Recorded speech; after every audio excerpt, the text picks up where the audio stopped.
Bab 49. Kecopetan. Ryan berhenti di lapak penjual ikan.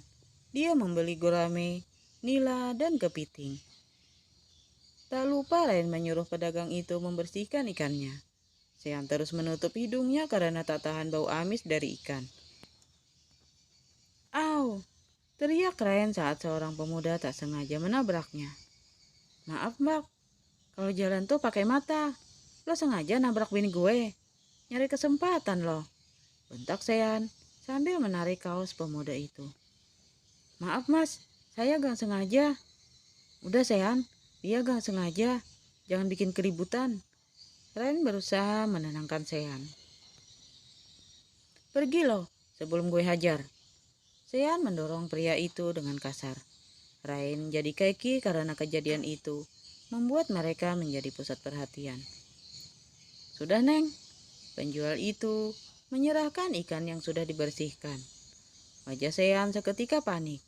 Dia merogoh saku celana kanan dan kiri, tapi tak menemukan keberadaan dompetnya. Ada apa? Dompet gue raib. Sean melihat orang di sekitarnya. Matanya terbelalak saat melihat seorang cewek tomboy mengangkat dompetnya ke atas sambil berlari dan tertawa. Dia seolah sedang mengejek Sean. Copet, copet! Teriak Sean sambil berlari mengejar copet itu. Orang-orang di pasar tak ada yang membantunya. Semuanya hanya tertegun menatap adegan kejar-kejaran di dalam pasar itu. Mereka pikir sedang ada syuting, karena Sean mirip aktor. Mereka seolah sedang menonton adegan kejar-kejaran antara pemeran utama dan pencopet. Copet, copet! Suara Sean sampai serak, tapi tak ada yang membantunya mengejar pencopet itu. Saat Sean hampir berhasil menangkapnya, wanita tomboy itu malah melemparkan dompetnya pada seseorang pria. Dan pria itu adalah orang yang tadi menabrak Ryan. Ternyata pria itu mengalihkan perhatian agar wanita tomboy itu bisa mencopet dompet Sean. Woi, kembaliin dompet gue! Teriak Sean dengan napas ngos-ngosan saat mereka sampai di area parkir. Jadi lo mau ini? Copet itu mengangkat dompet ke atas. Oke, bakal gue balikin. Setelah mengambil semua orang uang cash di dompet, copet itu melemparkan dompetnya ke arah Sean. Cih, gayanya kayak orang tajir melintir. Uangnya cuma 400.000. Kedua copet itu tampak kecewa, lalu pergi meninggalkan area parkir. Sean tak mau mengejar. Dia tak butuh uang itu. Dia cuma butuh dompet beserta kartu-kartu yang ada di dalamnya.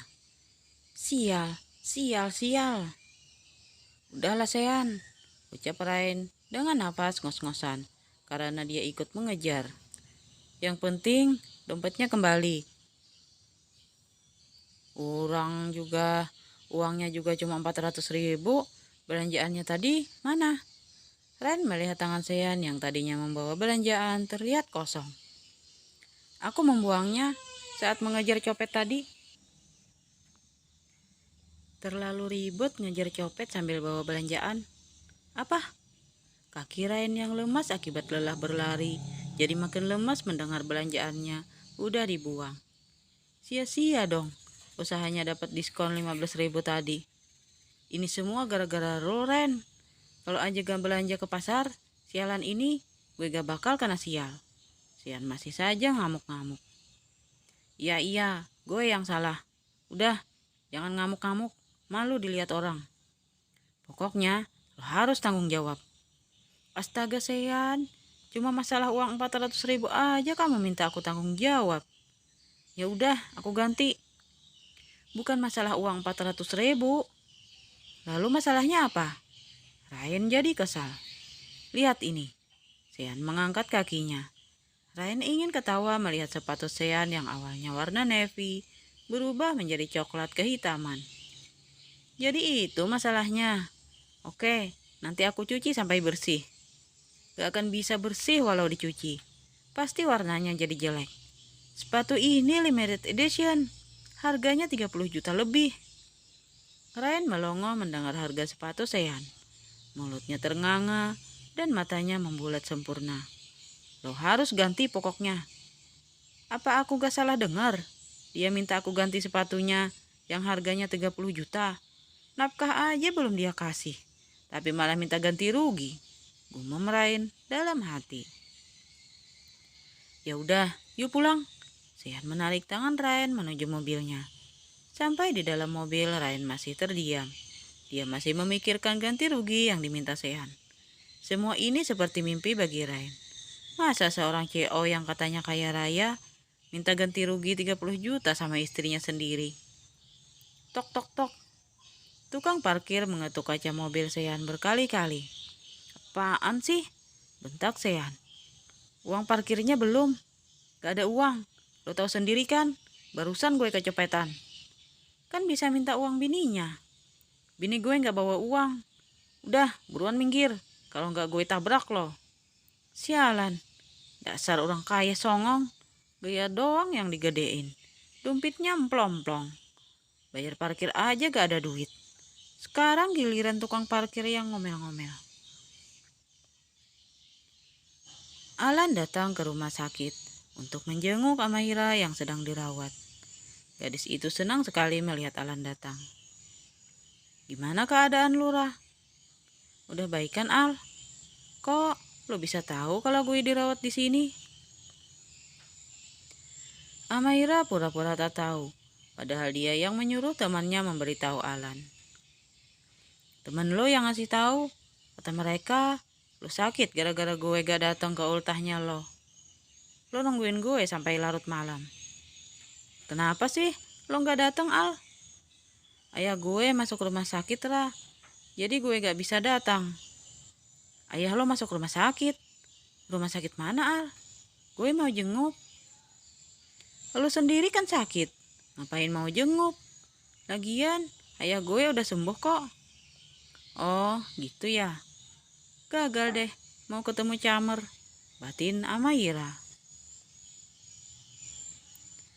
Lo sakit apa Ra? Gue sakit. Amaira tampak berpikir. Cuma masuk angin Al. Astaga, masuk angin doang dirawat 2 hari di rumah sakit. Apa gini ya cara orang kaya ngehabisin duit? Batin Al. Lo bawa apa? Amaira melihat paper bag yang dibawa Alan. Aku sampai lupa. Nih, kado buat lo. Alan menyodorkannya paper bag yang disambut dengan antusias oleh Amaira. Lucu banget. Amaira terlihat senang menerima teddy bear berukuran 30 cm. Maaf ya lah, gue cuma bisa ngasih itu. Alan sebenarnya bingung mau ngasih kado apa. Mau ngasih baju atau tas? Rasanya tak mungkin, karena semua barang milik Amaira semuanya branded. Dan Al tak mampu membelikan itu. Kamu lagi nembak aku, Al? Hah? Al bingung dengan pertanyaan Amaira. Nih, Amaira menunjuk bantal berbentuk love yang dipegang teddy bear itu. Di sana tertulis I love you. Kok gue sampai gak merhatiin ada tulisan itu ya? Gue langsung main comot aja di toko. Al menyesal tak memperhatikan teddy itu. Gue mau kok jadi pacar lo. Jangan salah paham, Ra. Gue gak ada maksud buat... Ceklek. Belum selesai Al dengan penjelasannya. Seorang wanita setengah baya masuk ke ruangan itu. Mama, ternyata wanita itu mamanya Amaira. Siapa ini sayang? Kok kamu kelihatannya seneng banget? Saya Alan, Tante. Alan mengulurkan tangannya. Oh, jadi ini yang namanya Alan. Saya mamanya Amaira, kata wanita itu sambil menjabat tangan Al. Amaira sering cerita tentang kamu. Al nembak aku, Mah, ucap Amaira dengan senyum yang lebar. Oh ya, selamat ya sayang. Alan pelongo-pelongo melihat dua wanita itu terlihat senang dan saling berpelukan. Padahal dia sama sekali gak ada niat buat nembak Amaira. Bersambung.